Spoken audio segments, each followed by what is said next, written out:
Se réparer de son histoire. Se réparer de son histoire peut prendre des années, parfois même une vie. Ça peut prendre aussi le temps d'un instant, le temps d'un souffle, le temps d'un voyage. Mais c'est un acte qui existera et qui existe dans la vie de tout à chacun. On est tous en chemin, on est tous dans un voyage où on vit des douleurs, on vit des séparations.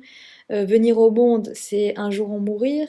Venir au monde, c'est aussi savoir qu'on va être à l'épreuve des séparations, à l'épreuve de la mort de ceux qu'on aime, à l'épreuve aussi des souffrances de ceux qu'on aime, à l'épreuve de notre propre souffrance. Donc être en vie, c'est souffrir, mais c'est dépasser la souffrance. Être en vie, c'est pouvoir profiter de sa vie, pouvoir aimer, pouvoir construire, pouvoir s'éveiller. Et entre l'éveil, entre la construction, entre l'amour, eh bien, il y a ces tempêtes, il y a parfois des raz-de-marée, il y a de très grosses épreuves dans la vie de certains. Et ça fait partie de ce voyage, ça fait partie de notre bateau qu'est cette vie et de notre traversée. Et donc la notion de réparation, elle a son importance dans la vie de tout être humain. On aura tous, et on a tous eu un jour ou l'autre, à se réparer. Mais se réparer de quoi? Se réparer d'une histoire, se réparer d'un instant, se réparer de moments mal compris, se réparer de moments douloureux, se réparer de moments où on n'a pas compris l'autre, se réparer aussi de traumas qui ont été marquants et qui font encore partie de l'histoire du sujet comme une expérience traumatique, notamment le cas des deuils, des agressions, des attentats, de tous les événements finalement à laquelle l'être humain peut être soumis et qui peut bouleverser une vie. Donc en fait, on se répare d'événements traumatiques, on se répare aussi d'une histoire qui peut être traumatique, et cette réparation, elle est prise dans une temporalité. Ça met du temps, ça prend du temps, mais c'est un temps qui est important et c'est pas un temps qui est lourd. Cette temporalité, en fait, c'est un temps qui aide. C'est le temps justement de construire, de décider, de choisir comment on va reconstruire, de choisir comment on va avancer. L'important dans la reconstruction liée aux épreuves d'une vie, c'est le chemin. Ce n'est pas la finalité du chemin qui va apporter la réparation, c'est le chemin en lui-même. C'est ce que vous allez traverser, c'est ce que vous allez voir, c'est ce que vous allez ressentir. C'est tous ces paysages, c'est tous ces pas qui vous amènent à un endroit peut-être bien plus haut que si vous n'aviez jamais cherché à vous réparer. Peut-être bien plus haut que si vous n'aviez jamais souffert d'ailleurs. Parce que c'est pas la souffrance qui fait évoluer, c'est ce qu'on fait de sa souffrance. C'est le sens que l'on donne à un chemin à partir du moment où on réalise qu'il y a eu souffrance, qu'il faut se remettre en route et qu'il faut faire autrement et qu'il faut faire différemment. Dans cette question de la réparation de son histoire, il y a une notion importante. L'être humain est un être qui a effectivement son libre arbitre. Alors même si on décide souvent basé sur des mécanismes inconscients, il n'en demeure pas moins qu'on a un gros potentiel au choix, on a un gros potentiel à la décision, on décide. Alors on peut décider de stagner, ça peut être parce qu'on est névrosé, mais ça reste une décision. Et à partir du moment où vous en prenez conscience, eh bien il ne tient qu'à vous, avec du travail et avec de l'effort, et comme je le rappelle souvent dans le terme effort, il y a la notion de force, avec vos forces, ça ne tient qu'à vous de vous mettre en route par rapport à cette réparation. Ça ne tient qu'à vous de vous mettre en route et d'ouvrir des portes, de cheminer et de visiter votre histoire. Il est très important de visiter son histoire et de ne pas fonctionner dans le déni, parce que finalement, visiter son histoire, c'est comme soulever des voiles. C'est comme si vous marchiez avec une vue voilée et qui vous fait donc confondre les couleurs, parfois confondre les gens.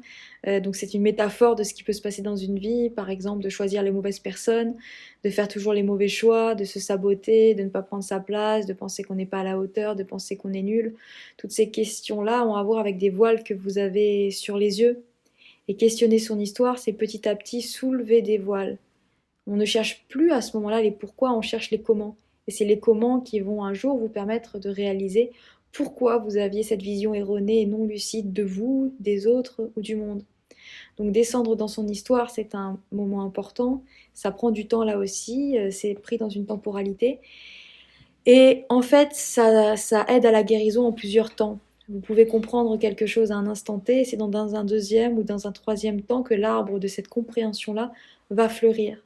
Donc il ne faut pas chercher toute la maîtrise ou le contrôle de cet espace, il faut aussi se laisser surprendre par le mystérieux de l'arbre qui déploie ses feuilles à un moment donné, de la fleur qui à un moment donné prend pouce et s'élève dans la terre. Vous ne pouvez pas tout contrôler de votre terre intérieure à l'image de la terre extérieure, mais vous pouvez avoir confiance en votre terre intérieure. Vous pouvez avoir confiance en soi, en termes de réparation, en termes de capacité, en termes de possibilités. L'être humain, il compense beaucoup. Je parle d'un point de vue psychique, même d'un point de vue corporel. Vous le voyez bien quand on a des neurones qui sont dysfonctionnants, et bien une partie du cerveau qui va compenser pour vous permettre d'accéder au même sens et d'avoir une vie plus ou moins normale ou normale. Le psychisme, c'est pareil.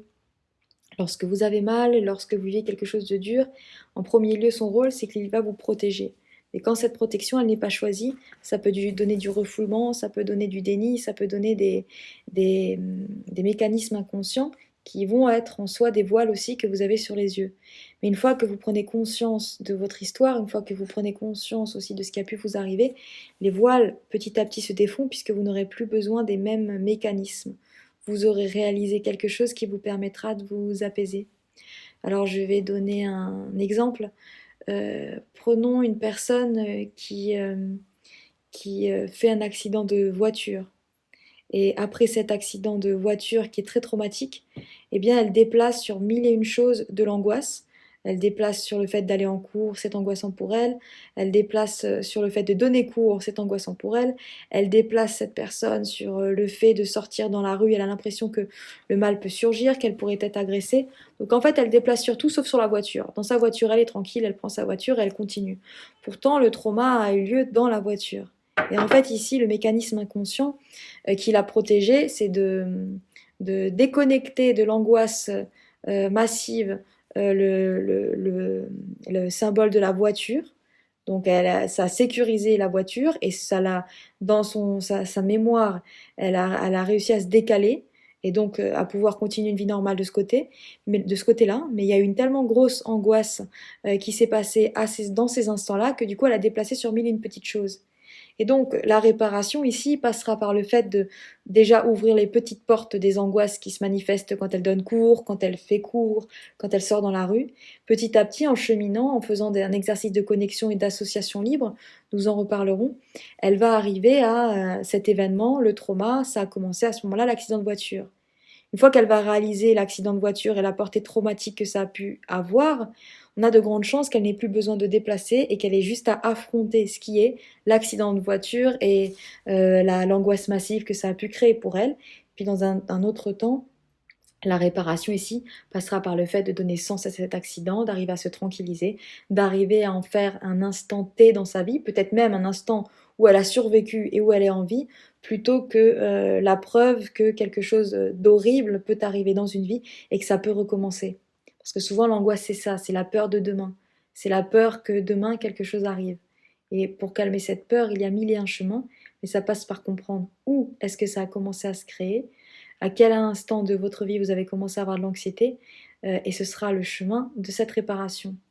Donc vous voyez, on passe par plusieurs étapes pour se réparer, et dans ces étapes-là, il y a un cheminement, il y a des pas à faire par rapport à sa propre histoire. Je pourrais prendre un autre exemple d'une personne qui, bien qu'ayant réussi très très bien ses études, se sent pas à la hauteur, a l'impression de ne jamais y arriver. Elle est dans une insatisfaction constante par rapport à elle-même. Alors si elle ne creuse pas, il y a de grandes chances que son symptôme se transmette, reste ainsi, puis qu'elle vieillisse et parte un jour avec ce symptôme-là sans jamais avoir pu réaliser qu'elle était brillante, qu'elle était intéressante, à quel point elle était belle. Mais si elle creuse, elle pourrait alors arriver à la petite enfance, aux manquements, aux regards qui lui ont manqué. Elle pourrait arriver à mille et une choses qui vont lui permettre de compenser ou de retraduire la réalité de son enfance. Parce que, quoi qu'il en soit, l'enfance, on y accède avec le souvenir d'un adulte. Donc, de toute façon, on est toujours un peu décalé de l'instant T. Et ces souvenirs-là, ils sont à retravailler. Ces souvenirs-là sont une grosse matière pour se réparer, pour avancer et pour mieux comprendre son histoire. Et donc, dans le cas de figure de cette personne qui aura un trauma parce qu'elle se sentirait jamais à la hauteur, car dans les yeux de son père, elle ne se serait jamais vue à la hauteur, eh bien, il faut revenir à ces instants, à son lien au père et à mieux comprendre si amour dysfonctionnel il y a eu, pourquoi, si vraiment il y a eu amour dysfonctionnel, si l'amour n'est pas passé ailleurs, où est-ce qu'elle pourrait trouver des preuves du regard de son père, où est-ce qu'elle pourrait comprendre pourquoi son père ne l'a pas vue, pas lié à leur histoire, au lien père-fille, mais à son histoire à lui d'homme, devenu père. Et donc, petit à petit, là aussi, ne plus en faire quelque chose de personnel entre deux sujets liés par le cœur ou la biologie, mais le faire partie prenante d'une histoire, comprendre son histoire et pouvoir dépasser son histoire. En fait, comprendre son histoire, c'est pouvoir en sortir. Comprendre son histoire, c'est pouvoir la décider.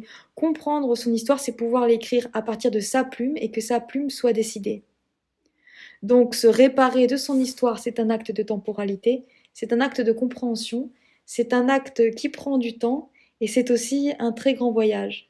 Un voyage qui commence dès qu'on comprend qu'on a des choses à comprendre et un voyage qui jusqu'au bout du bout, dans sa plus grande finalité, aura à vous apprendre et fera partie non seulement de votre réparation, mais aussi de votre construction et de la possibilité, de l'océan des possibles qui vont s'ouvrir à vous. Parce que se réparer de son histoire, c'est s'offrir finalement la plus grande des libertés, la liberté de choisir, de décider et d'aimer ce que l'on est, ce que l'on a été et ce vers quoi on va.